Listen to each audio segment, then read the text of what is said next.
మనం ఏదైతే దేవుడు వద్దని చెప్పాడో వాటికి ఆకర్షణ ఎక్కువ.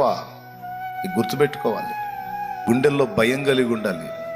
ఇప్పుడు లోకపు పోకడలొద్దు, పద్ధతిగా ఉండండి, మనుషుల్లాగా ఉండండి, సంసారుల్లాగా ఉండండి అని మనం చెప్పామనుకో, నచ్చదు.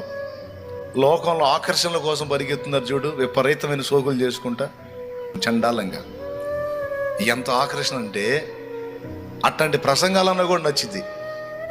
ఏం పర్లా, మనం ఉన్న ప్రకారం ఉండొచ్చు, మనం ఎంత డెకరేట్ అయినా ఇబ్బంది లేదు. ఈ శరీరం నశ్వరమైంది, ఇది అంతా కూడా వేస్ట్, ఇది పెద్ద లెక్కలోది కాదు, ఏం కాదు. ఈ శరీరం ఉన్నప్పుడు మరి తప్పదు అంటే, అబ్బా ఏం చెప్పాడు అయ్యగారు అంటే.